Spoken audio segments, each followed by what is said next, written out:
matter before the court is, let me pull up the right docket number here.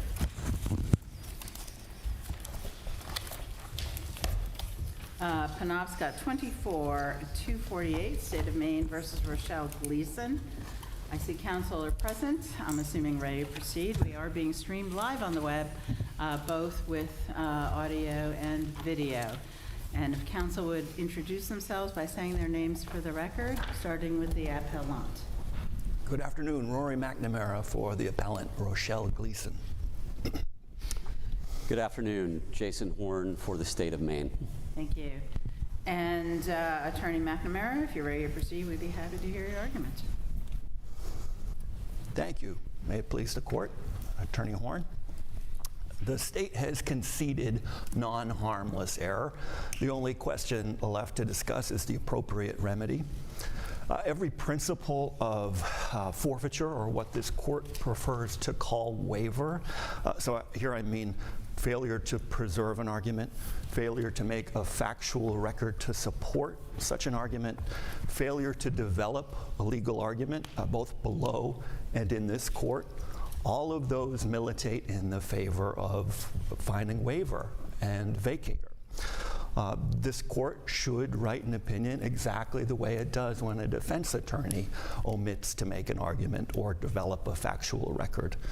We don't address the merits as they've been waived. We're not afraid of the merits. It's just as a matter of constitutional avoidance and of getting a timely decision from this court. I understand has other issues, other decisions to write. That's a very simple opinion to write.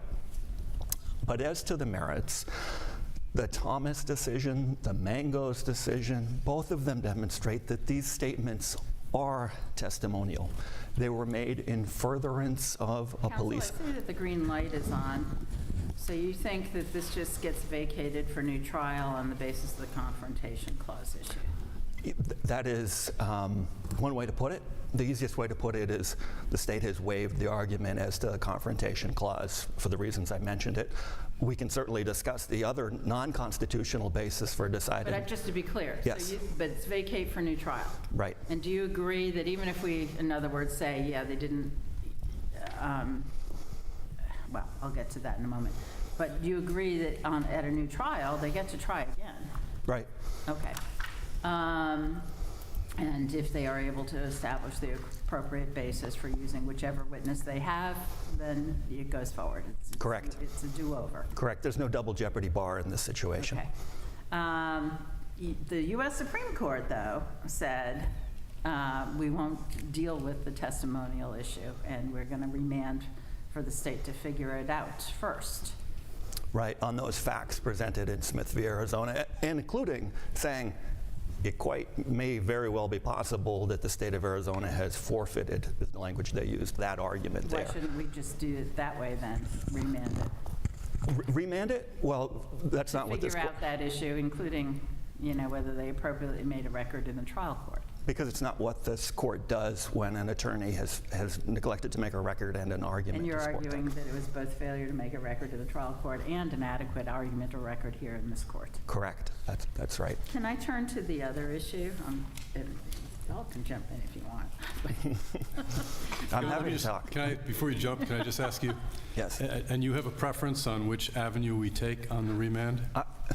My preference is how to get a timely vacator and save this court's time.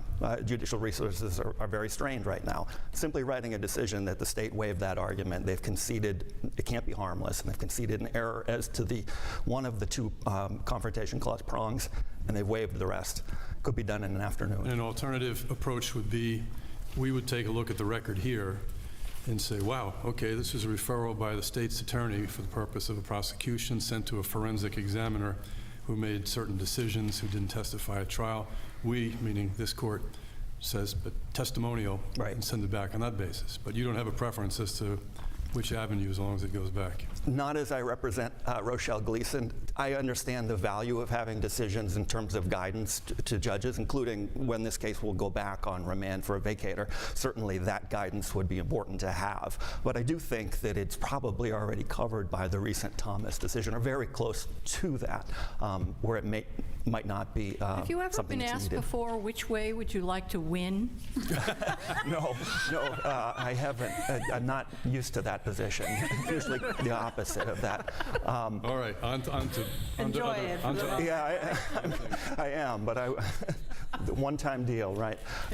But I do think, with that doctrine of constitutional avoidance and also with the notion that it is important to offer guidance, particularly where this case is going back, the instructional issue here is one that will repeat on remand based off of the factual record that is somewhat unique to this case. So maybe it is worth giving some guidance, although I hope that the prosecutor going forward would see the wisdom in the ways of the defense and accede to that instruction below, so that may not be necessary. The prosecutor's going to say in just a moment, that really wasn't an issue the way it was teed up under the old law. So we may be able to prove that this was non-testimonial, which takes us to a different place. Well, That's the question I'll ask him when he steps up. I may have missed the question there, but I'm talking about the instructional issue here. Oh, okay. well, I want to go to the instructional issue. There we go, yes. Am I correct that in this case, the judge instructed A on the statutory language, which has two different elements of causation?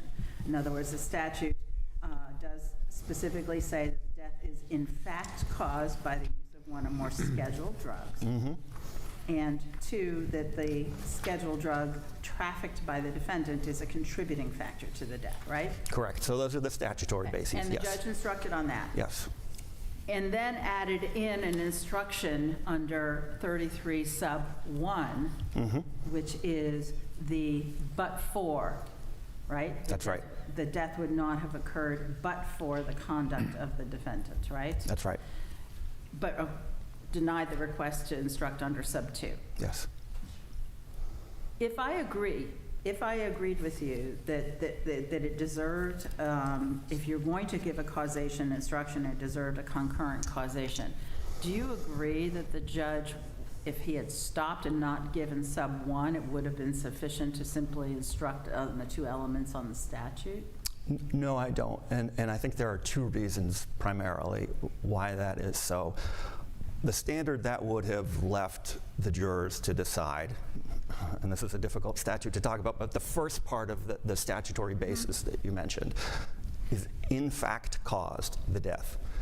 In fact cause may be difficult, number one, for jurors to understand exactly what that means. But what it does mean is but-for causation. And but-for causation, as I've laid out in the reply brief, is less than sufficient by itself causation. It's not the same, and sufficient by itself is much more, in fact, than simply but-for. I illustrated this with a camel vignette, which I realized as I was reading Burrage v. United States that I subconsciously, I think I took that vignette from that decision without crediting it as I read last night. But so that's basis number one. I think that the standards just simply aren't the same. The other problem is, and I'm not trying to throw any shade on Attorney Horn, because he was certainly within his right to argue that all you have to do is find just contributed, merely contributed. But when jurors take a step back and realize that there's two prongs there, and it's not just enough to have just contributed in these kind of unique circumstances where there's only one scheduled drug in the decedent's body and another substance that's non-scheduled that may have caused that death. So this would be a different case if, in fact, if the other drug, if you will, had been cocaine, Yes. rather than the crackum, and even if the allegation was solely that Gleason had trafficked in fentanyl, if the same testimony, same facts, but it was cocaine and fentanyl that either one or the other or in combination caused the death, we wouldn't have the problem here. We wouldn't, I think it would still be best practice, because it's understand. possible that some of that evidence may be rejected where some of it is credited. But I wouldn't be here able to argue harmlessness in circumstances like that, I And that's what gets a think. little confusing in this case, because one of the drugs was not a scheduled drug. Right, the kratom, if I And so pronounce it therefore, right. if the death could have occurred or would have occurred as a result of the crowd with or without the fentanyl, that's not sufficient under the statute, is your view? Right, and I realize that this court has approved, at least tacitly, of the jury instructions substantively identical as they appear here in the Tripp decision. But the Tripp decision case involved different facts, going to Your Honor's point, why it's very important in this case to have Do we reach this issue if we flip on the first one? I'm sorry, I didn't hear Do that. we reach this issue if we flip on the first one? You don't need to, of course, no. In fact, from Ms. Gleason's standpoint, I think it makes sense not to reach it and see how the record develops below on remand. But certainly from this court's supervisory authority, there is understandable basis to clarify what's the appropriate instructions in a case like this. It feels awkward to sit down. If there are no further questions, I will, though. However, I'm reluctant to. A new thing. Yeah. Attorney Horn. Thank you, Your Honor. Madam Chief Justice, counsel, may it please the court.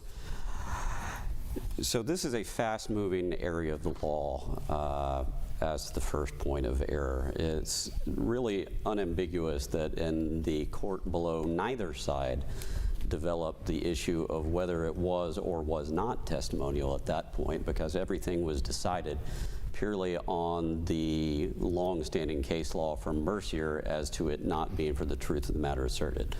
Between trial and briefing, Smith happened, which changed the landscape dramatically at that point.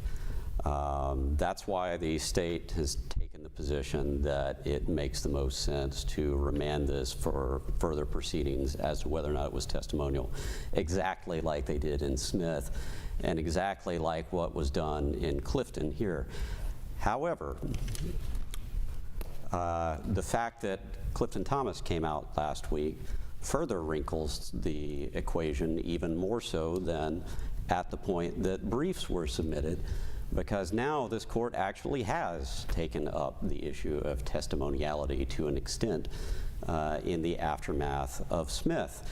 And as I heard Justice... You said Clifton, but you're referring to Clifton Thomas. Excuse me, Your Honor, Thomas. As I heard Justice Meade start to telegraph a question a minute ago, and You knew it was coming, though. I did. I suspected it was coming. And this court, even despite the fact that in Thomas neither party briefed the fact of whether or not it was testimonial at the time, this court took it up and dug into the record to determine whether some of the things were in fact testimonial or not, as was dove into in detail in footnote 30, which I think is very on point to this.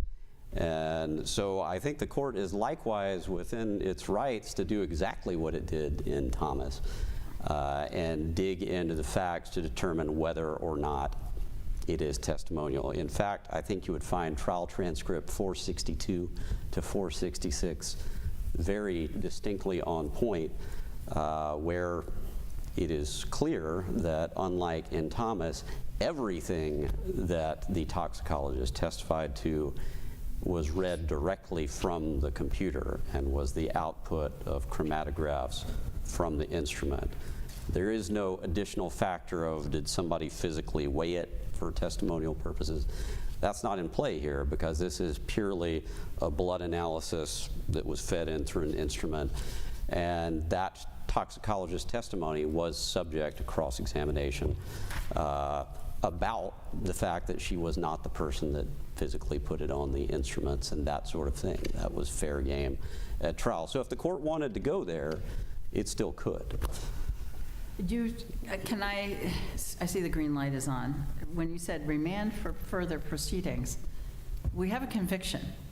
I understand that in Smith, the U.S. Supreme Court said they were going to remand it for further proceedings, but what proceedings are we remanding it for? He's been convicted, or she's been convicted, and are we affirming the conviction, vacating the conviction? What is before the trial court? What would we be remanding for? So, necessarily, Can the trial court reopen the record? The judgment, if it was remanded, the judgment's necessarily vacated at that point, but it doesn't necessarily mean that the court is remanding it for a new trial, as I understand it. And it's at least within the realm of possibility and past practice that it could remand for essentially, I think what it would look like in this case is a motion for new trial based on this ground. But there isn't a motion for new trial based on this ground at this point. Well, there's not. There would be further proceedings consistent with the judgment of this court, which is that... But if we vacated across the board, remanded for new trial, during the course of the new trial, that would open the opportunity for the state to make the case the statements were non-testimonial, which is the missing link for us here. Is there something wrong with that? Well, other than the fact that necessitates putting it in front of another jury and all the witnesses back in front of a jury again. The record here has substantial information in it, which certainly the court can look at if it's inclined to rule on whether or not that even needs to happen. Do you have any case where the court has done something like that? Vacated the conviction and remanded to allow a motion for a new trial? Is there any instance where we've done that? My understanding is that it's happened. I'm struggling to give you a citation right now. Again, and this is just consistent with just reading Thomas. It doesn't specifically say it's for a new trial. Maybe that was the intent. And I struggle too with what exactly the proceedings consistent with the judgment would be under those circumstances. I see three possible scenarios. Let me know if you see more. One would be that we, as the appellate court, look at the record and make our own determination as to whether or not the statements were testimonial. Another would be we would remand for the trial court to look at the record and decide whether that record establishes that they're testimonial. The third would be that on remand, that the state could file a motion to reopen the proceedings, to put in evidence regarding what you're calling the testimoniality. I don't know if that's a word or not, but to determine the testimoniality of the statements. And then actually a fourth alternative is to send it back and build the whole thing from scratch. Do you see any other alternative ways to address this? I can't think of any alternative way. And of those four choices, what would you recommend based upon good law? As opposed to based upon your own personal preferences. I think the preference of the state generally is option 2 there, which would be to allow the trial court to reach its own decision about whether or not it was testimonial. However, again, based on Thomas, this court has indicated a willingness to therefore look at it anyway. And in fact, I think in Thomas, the court split the issue a little bit by ruling on its own review of the record that certain things were not testimonial, and then remanded it back for the one issue that was arguably testimonial to see how that shaped out at trial court. But here, at least on the record, everything that the toxicologist used is completely consistent with the information that the court found to be non-testimonial. Okay, let's just walk this through. So if we do that, if we kick it back to the trial court to make a finding on testimonial, non-testimonial, it's just the existing record that wouldn't open the door for the state to put in any other extraneous facts that might inform that decision. And if the court looked at it and said, whoa, testimonial, this shouldn't have come in, and at that point, there would be, a motion to vacate. We will have vacated the conviction. It gets very procedurally complicated. It's a lot cleaner to just vacate and remand for new trial, isn't it? That would be the cleanest, but I'm wondering why you, as a representative of the state, would not welcome an opportunity to open the evidence. Although, on the existing record here, you don't have to answer this question if you don't want to, but it seems to make out a pretty strong case that it was testimonial. I'm just thinking out loud. And on the record as it exists, I believe taken as a whole, there's a very strong argument that it's non-testimonial. Oh, non-testimonial, okay. All right. Non-testimonial. And we haven't reached that point of discussion here today. But do you really develop that in your brief to this court? And I know you threw it in a footnote. Is that developing it to in a brief to this court? Aside from the reason why you wouldn't have put it in front of the trial court. And so in response to that, I would say the state's position is that this is a court of review insofar as it was a non-issue at the trial court level. Like, it was never raised. But by the time, and that's why I said putting aside the trial court issue, by the time you filed your brief, you knew it was an issue. So, and it was addressed at some length in that footnote, which We've honestly kind of is said more. that footnotes are not enough to not waive an argument. To Mr. McNamara's point.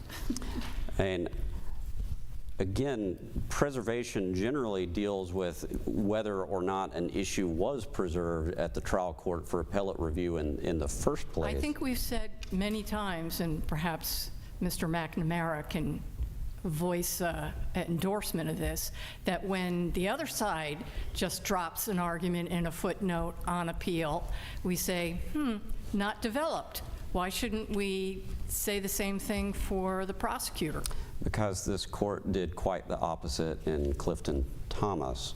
And again, that was not developed on that appeal either.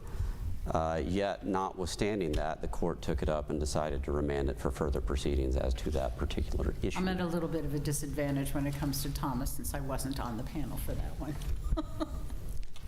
And essentially, the state's frontline argument is to do exactly what happened in Smith and in Thomas is consistent with proceedings post-Smith for what should happen in this situation.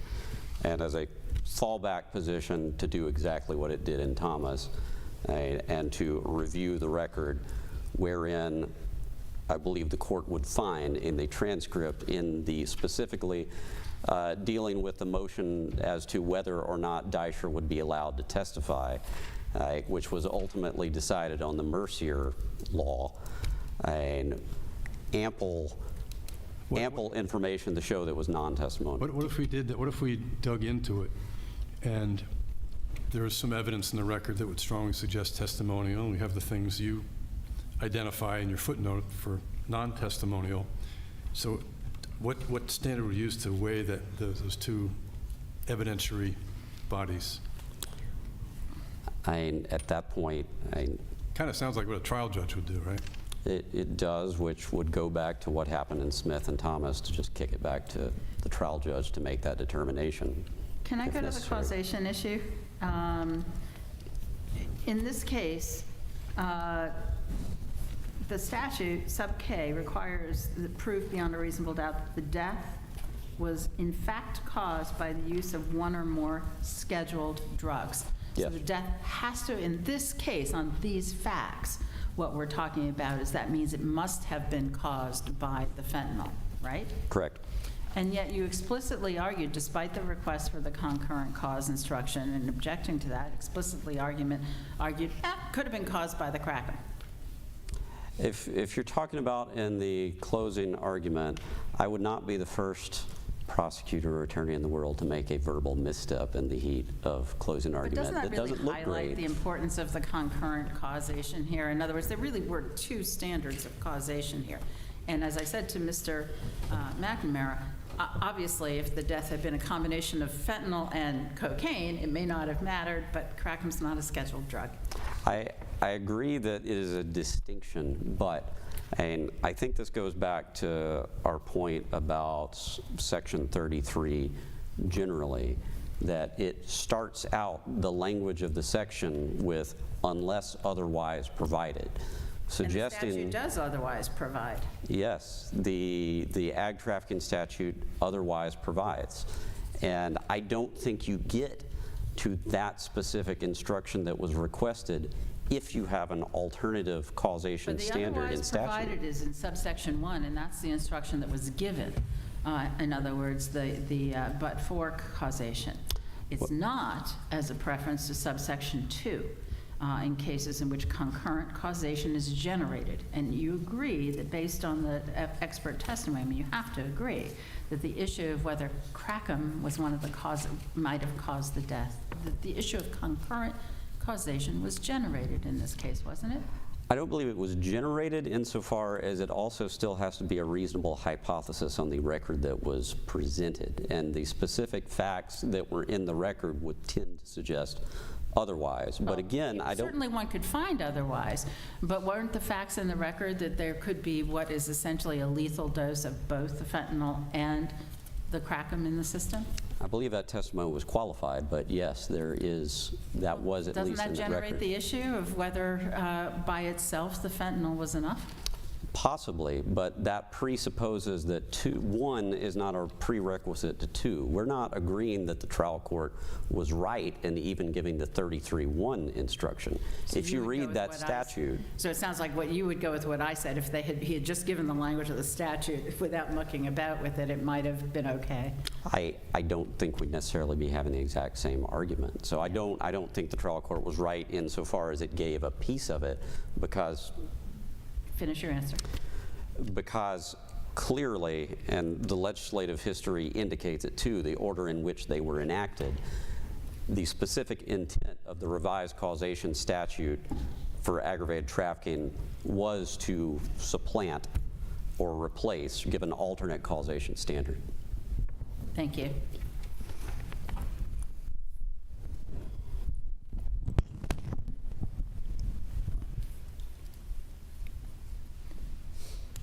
I can't remember, did you reserve any? I did, yes. Okay, good. Your Honor. Thank you. I wanted to be invited up. I didn't want to presume. I'm sorry. Thank you. Usually people jump up when they're ready to go. I will in the future, if you'd prefer that. I don't think Smith is a good example of what happened here. The Supreme Court lacked jurisdiction because of what it granted for certiorari in that case, not to decide the testimonial What about his question. argument about Thomas shows it's non-testimonial? I'm sorry, the first part of that. The argument that Clifton Thomas means it's non-testimonial. Yeah, I think there was a lot here in our case that wasn't machine generated that was important. The production of the samples themselves, if they aren't produced, if they aren't brought to the machine physically and extracted from whatever comes from the medical examiner, that was done, and that portion is testimonial. The control checks, all the procedures that are done with the machines, the initial review of that stuff, that information. So if that is not done correctly, what's coming out the other end, the other side in the machine, is not going to be accurate.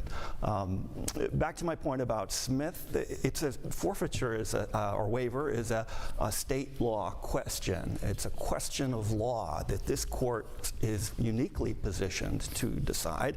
And in fact, along this court's decisional law about what waiver and forfeiture is, as Your Honor mentioned, several of Your Honors mentioned that this has been waived in multiple ways. As to the concurrent causation instruction, which is maybe the wrong name for it because it is concurrent causation was generated. Along with that, what we're really driving at is this sufficient by itself language. The otherwise provided language, as Your Honor makes clear, is only as to sub 1 of section 33. So it's not something here to apply. This is I agree with counsel, this federal confrontation clause is a fast-moving area of law. Just a week or two ago, 2 justices, Gorsuch and Alito,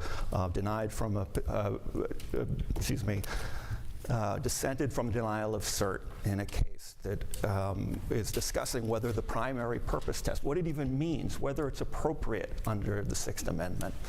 Now is not the time to be reaching decisions that are different than what this court, how this court has interpreted the Sixth Amendment, both in Thomas and in Mangos. And I submit that under both of those cases, what we have here is very clearly testimonial. Thank you. Thank you. Well, as is our usual practice, we will take the matter under advisement, issue a decision in due course, and with that, we'll be in recess on this matter. All rise.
And the matter before the court is Cumberland 24-387 regarding Juvenile T. We are being streamed on the web, both by video and by audio. If counsel would identify yourselves by saying your names for the record together, I would say with the party you represent, but keeping in mind that although oftentimes cases like this would be public, there is a confidentiality order, I believe, that was entered by Judge Darvin. Jeremy Pratt on behalf of the appellant, Juvenile T. Good afternoon. Abigail Couture on behalf of the appellee, the state of Maine. Thank you. And Attorney Pratt, if you're ready to proceed, we'd be happy to hear your argument. Thank you. Madam Chief Justice, members of the courts, please the courts. The appellant asserts that his actions in relation to the charge of arson should be considered de minimis under Title 17A, Section 12. So I see that the green light is on right from the beginning. Yes. In this case, the conduct,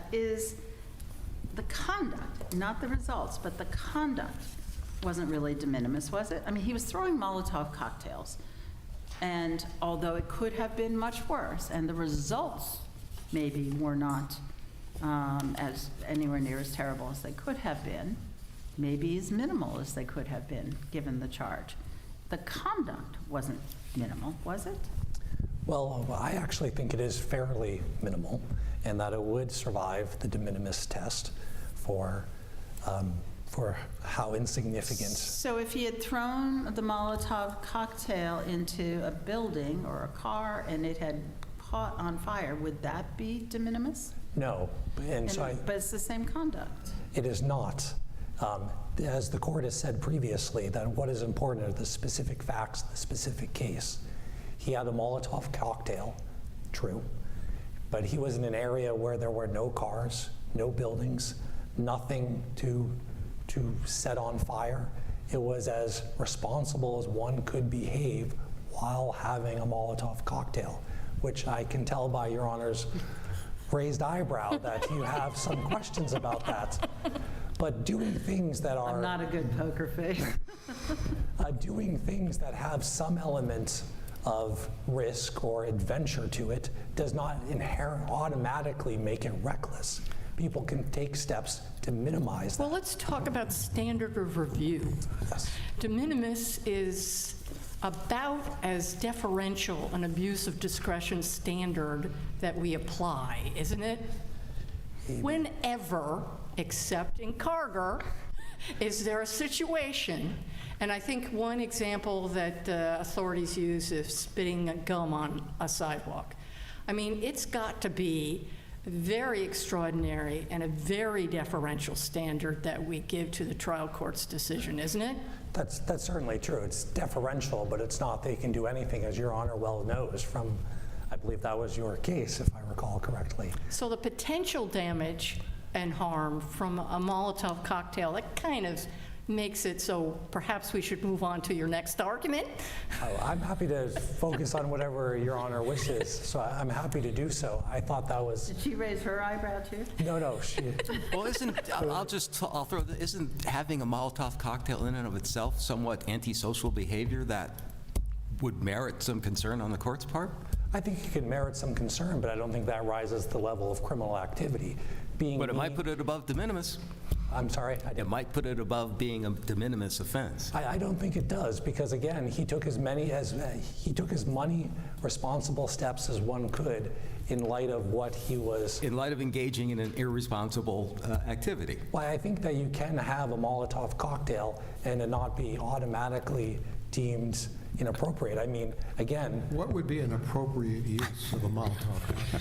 Well, I mean, we see it in films and TV and people doing stunt activities. We see a lot of things in films and TV, but Right. in the real world, seriously, what appropriate usage is there for a Molotov cocktail? I mean, it would be like the same thing as saying, what is the appropriate use of an AR-15 or some other giant weapon it's just to have fun. There's plenty of people who like blowing stuff up for fun. They like shooting things for fun. They like taking fireworks and blowing things So you're up. saying we could This have is- a de minimis situation with an AR-15? I certainly think you could. I can't immediately come up with a scenario when it's being fired, but at least having one, I could imagine it would be acceptable. Can I ask counsel about the timing of your motion? You said Yes. that the basis for it didn't become apparent until after trial, and I'm just curious how that could Well, be.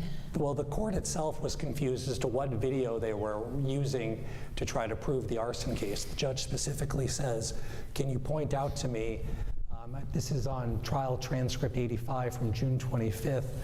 At trial, at the request of trial court, the state clarified the video that it was putting forth to establish the arson charge.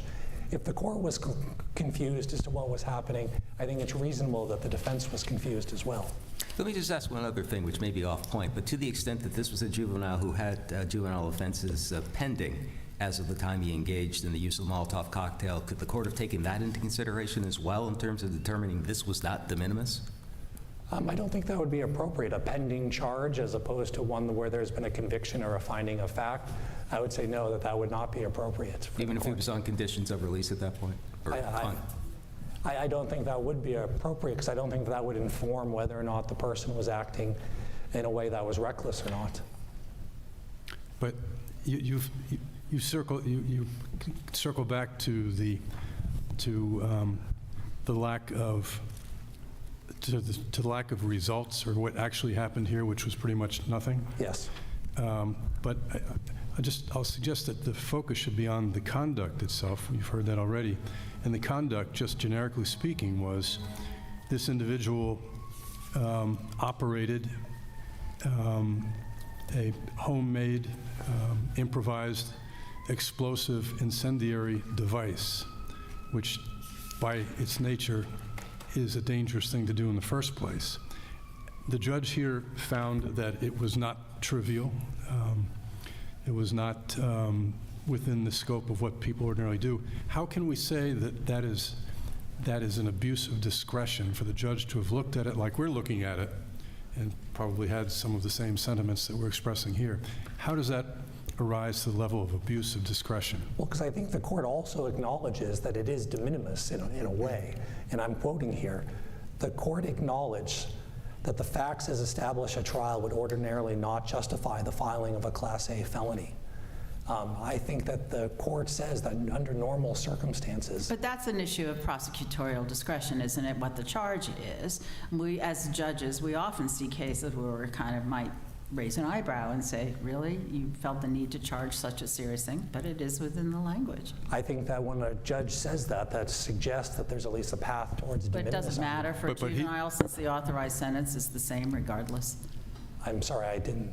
It doesn't really matter anyway for a juvenile since the authorized sentence is the same whether it's what would be a Class A for an adult crime or whether it's a Class E as an adult crime. That's correct. I think you say it was a path to a de minimis finding, but he didn't take that path. He went a different way. He made the finding that it was not de minimis. And I'm urging this court to find that he was incorrect in that decision based on the conduct and the result. I think the result should matter. Can I direct your turn to the attention- interpretation, Sorry, go ahead. probably going the same place, of Section 802? Please. With the second argument that you've made. Under 802(1)B, a person is guilty of arson if he starts, causes, or maintains a fire or explosion on his own property or the property of another. One, Yep. with the intent to enable any person to collect insurance proceeds, or two, with which recklessly endangers any person.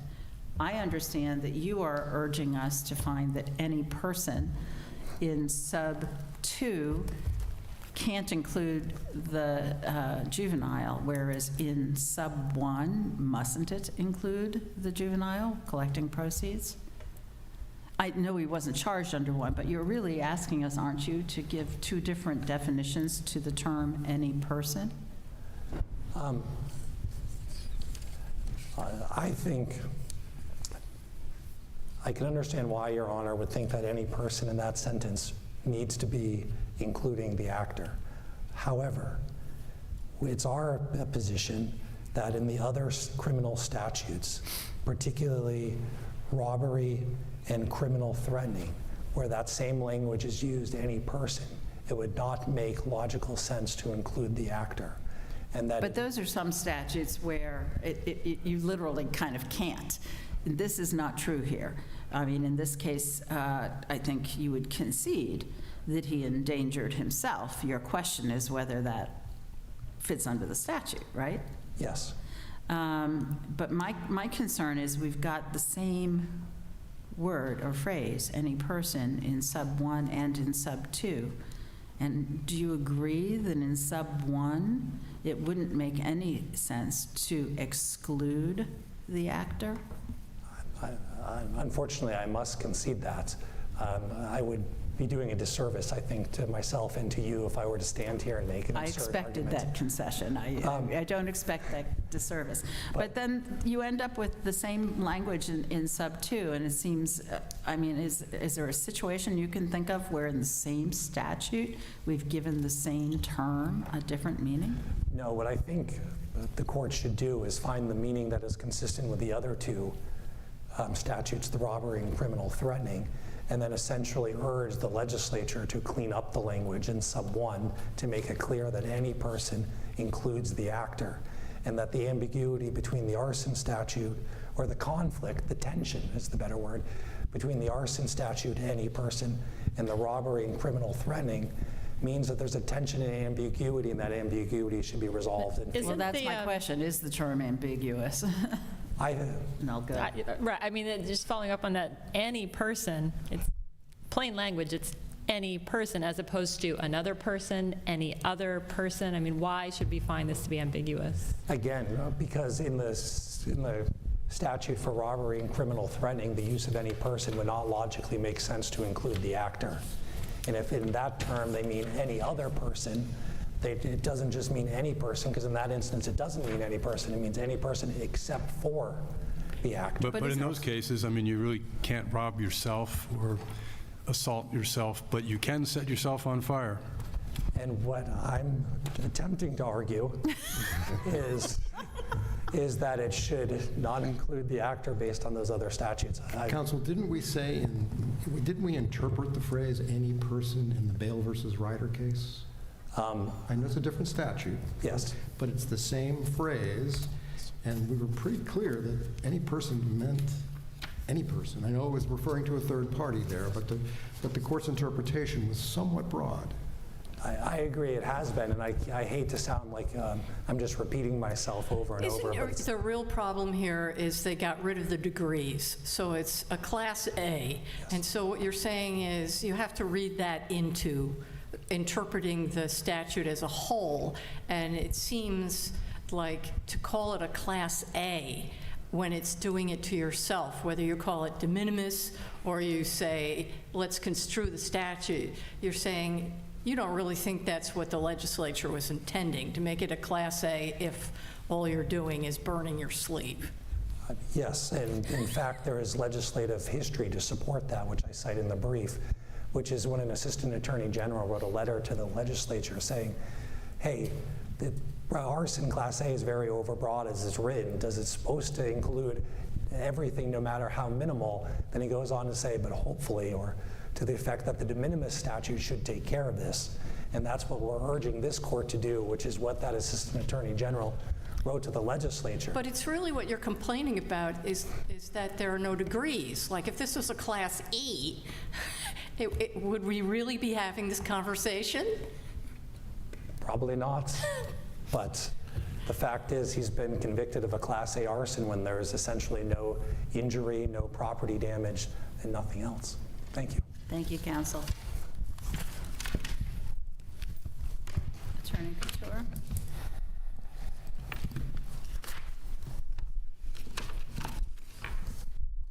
May it please the court.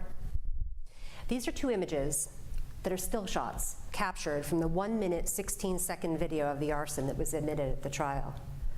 The first image is captured at 13 seconds into the video. It is of the appellant running, dressed in full ghillie suit with lit Molotov cocktails in each hand. The second image is captured at 16 seconds into the video. He is still running and is in the process of removing the burning ghillie suit's headpiece and upper portion. He's on fire. I encourage you to watch the video if you have not already. You cannot fully appreciate the seriousness of this case if you don't see the video for yourself. The adjudication for the charge of arson under Maine Revised Statutes Title 17A 802 1B2 should not be overturned as de minimis. That argument is without merit and was not raised in a timely fashion. In his closing argument at trial, for the first time, the appellant asserted that this section of the arson statute is de minimis when applied to the facts of his case. He argues that his conduct was trivial and could not have been envisioned by the legislature when they authored the statute. In contrast, the evidence at trial established the appellant's conduct was not de minimis. Additionally, it's logical to interpret the statute as encompassing the conduct in which the appellant engaged because such an interpretation of the law results from the plain reading of the statutory language. The trial court correctly interpreted the arson statute in regards to the phrase any person. The common meaning of any person includes anyone, period. This court has already interpreted the exact language of any person in the 1972 case of Bale v. Ryder. There, this court found that the common meaning of any person is a human being, no matter what one. Turning to the arson statute and applying this court's precedent, the appellant is a human being within the common meaning of that term. Any person clearly includes him. To manufacture exceptions to the phrase any person that are not contained within the wording of the statute would alter the plain meaning. The appellant is seeking to create ambiguity where none exists. The choice of the legislature to use the phrase any person rather than another phrase can only be seen as a deliberate choice of terms. Moreover, if the legislature had intended to exempt the actor from the definition of any person, it would have done so. Lastly, there is sufficient evidence to support the adjudications of criminal mischief and theft by unauthorized taking. The trial court found testimony from the state's witness credible regarding these charges. The witness's testimony was also corroborated by other independent evidence admitted at trial. There is sufficient evidence to support these adjudications as weighed and considered by the trial judge. Appropriate deference must be given to the trial court's assessment. The appellee respectfully requests that this court affirm the trial court's decision and uphold all adjudications. I now welcome your questions. When you tried this case, was there any theory that you were pursuing other in terms of the reckless endangerment under 802(1)(b)(2) besides endangering himself? No, Your Honor. The language that was in the charging instrument was specifically recklessly endanger any person. So the appellant has spoken of substantive damage or harm that was caused by his conduct. There was none needed in this particular statute that the state chose to charge. It doesn't need to result in harm. It does not. It's the it's the conduct of itself. I'm just curious. It does seem a little strange that you would pursue an arson case based solely on endangering himself. Having seen the video, it does appear that one could have made a different argument. I think it's very specific to the facts of the case, Your Honor. It's a case-by-case analysis. Looking at the conduct, again, I urge you to watch the video in and of itself and see the 1 minute and 16 seconds of what transpired here. This is conduct that could have gone really bad. This is To that point, you didn't consider charging this as recklessly endangering the property of another? We didn't, Your Honor. Why is that? Because there was no evidence that the state felt that it could prevail that damage to the property of another occurred. What about the person videoing? In his order, Judge Darvin does concede that there is another person that's videoing there. Again, I think any person encaptures him as well. We're not looking to charge damage to that person's videoing his property, but to him, and he is captured by that any person language. The statute seems to require just intent to damage property, not actual damage. It does, but again, the state didn't feel that the damage to property was the crux of this case. We're looking at images of the ground on fire. So, Your Honor, there was no In the evidence that was presented that the South Portland Police Department captured, there was no recovery of the ghillie suit that was supposedly burned, damaged in and of itself. There was no photography of the damage to the ground. The crux of the matter was the recklessly endangering of the person. Putting aside the damage, isn't whether it was recklessly endangered a very different concept? I mean, you've already said it doesn't have to Could that flame result. not have spread to the, I mean, I assume that's in the It does, parking lot. and fire is different. Fire is inherently dangerous. Fire is uncontrollable, uncontainable, and that's why, quite frankly, I think that's why we have the arson statute, that the legislature recognized that fire is dangerous in and of itself, and has that subsection that was added later after the original subsection of the damage to property that encapsulated endangering a person, any person. Do we have any knowledge of why they got rid of classes of types of arson? That's an excellent question, Your Honor. I don't know the answer to that. In my research, I have not come across that. I think that Judge Darvin's order specifically addresses or bemoans the fact that there are not different classes of arson So crimes. if there's only one class, and the class is A, does that kind of increase the possibility that there are types of conduct that would fit the literal language of the statute, but should be deemed de minimis? I think it could, but in this situation, you have to look to all of the facts of the case. These were not one, two Molotov cocktails. So if you like drop a match on yourself, that could be, the prosecutor wouldn't prosecute it, and if somehow they did, it might be de minimis. A match or a burning candle flame or something of that nature. I think, again, a case-by-case, fact-specific analysis of what is entailed within this behavior. Sounds like the questions are going to issues of prosecutorial discretion. You may have one fire or explosion circumstance where you elected not to prosecute for whatever reason, and others that you did. But the statute makes it clear that the gravamen is creating a fire or explosion, period. It can be a big explosion, small explosion, it still falls under the ambit. Yes. And you haven't gone into your prosecutorial deliberations, but you need not to in this setting. I'm sure you have reasons that may be patent and some that are not. So Justice Lawrence had actually raised past charges, past history, and I think that all of that is taken into consideration. There was mention made of a bill of particulars, so clearly from the evidentiary record, there were additional videos that could have been considered, and the state responded appropriately to a bill of particulars to narrow down, this is the particular arson event that we are prosecuting here. So again, the totality of the circumstances and the totality of the conduct by the appellant. Can you address, you have argued that the de minimis motion was untimely, and Attorney Pratt has said that there was confusion about exactly what evidence the state was using to make its case. Can you address your view on that?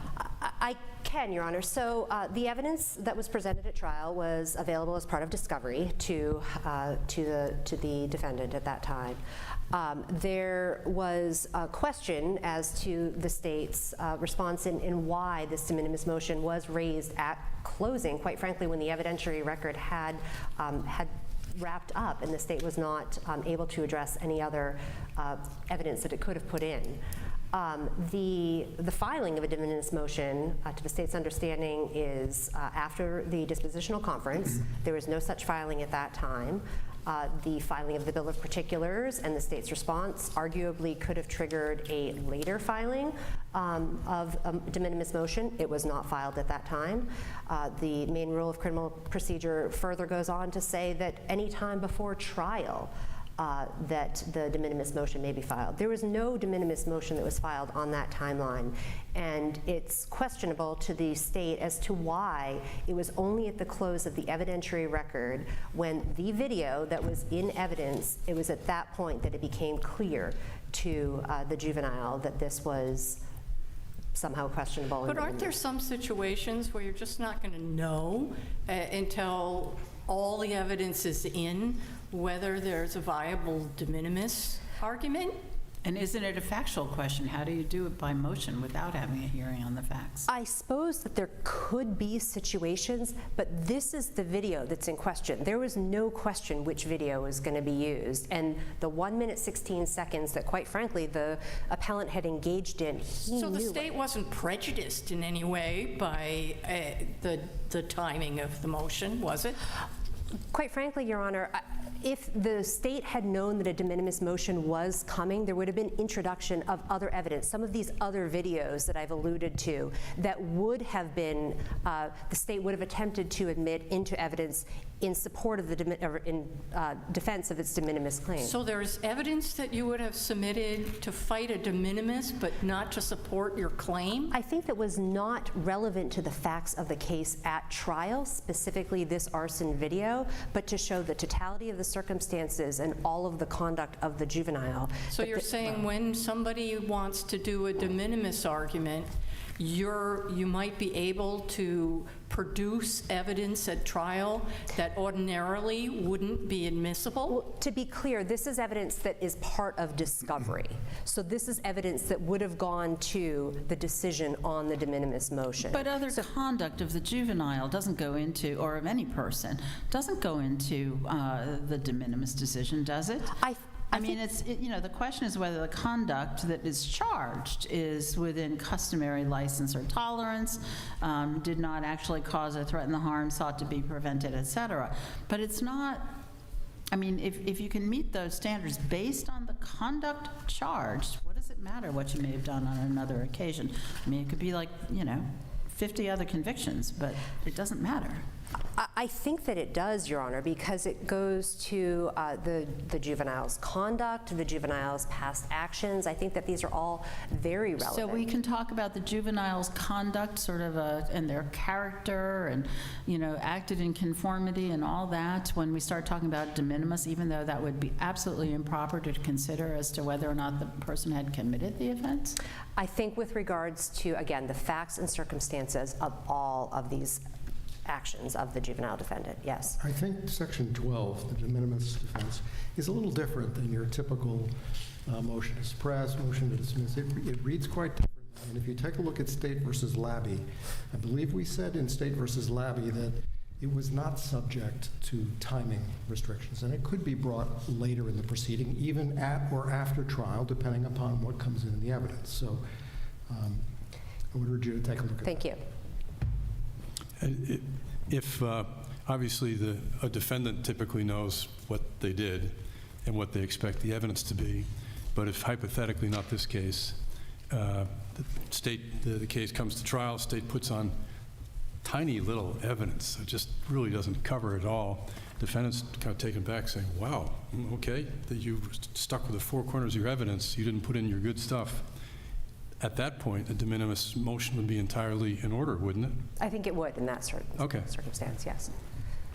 We construe the term any person in the context of the disorderly conduct statute a couple of times, Bale, and later John W.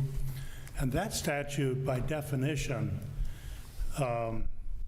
requires conduct directed by the defendant against someone else. In other words, it would make no sense to say any person who causes annoyance or whatever the terms of the disorderly conduct statute are is annoying herself or himself. In other words, that statute requires conduct directed, as I said, against another person.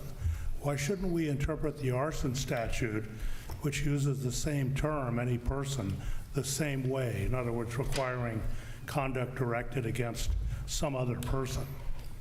Because it doesn't specifically say that, Your Honor. This court's precedent in Bale versus Ryder found the common meaning of any person to be a human being no matter what one. It does not specifically exempt a person or a certain person or the actor, him or herself. May I finish my thought? Is that okay? You can finish your sentence. Thank you. The statutes that the appellant raises as any person that are used, robbery and terrorizing, have additional language within those statutes that specifically preclude, they make it impossible for the actor to be included in that. So this, notably, this arson statute does not. Thank you. Thank you.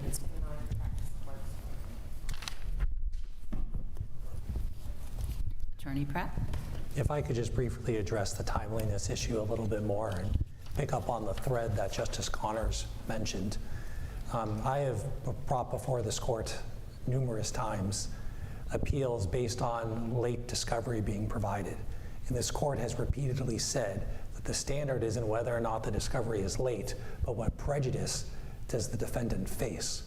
I would argue that we would, as a defendant, appellant, would ask for that same standard to be applied in cases such as this. Well, and de minimis is peculiarly fact-driven, and one needs to hear evidence in order to even make the determination as to whether it's de minimis, don't you? Yes. And so we would deem that to be timely and appropriate in this situation to have done it after trial. Additionally, we would argue that all of the de minimis statute elements were satisfied. The state was put on notice of the de minimis claim. They had the opportunity to respond in their written closing, which they did. They didn't make any motion to reopen the evidence. They didn't put in their closing argument that they would have put on more evidence. That's the first time that I'm hearing of it today, that there was other evidence that they would have put on had it been a de minimis claim, but it was not up to the standard of the regular trial. So again, that there was no prejudice to the state, and we would ask for that same standard to be applied to the state that is so regularly applied to the defense. Thank you. Thank you.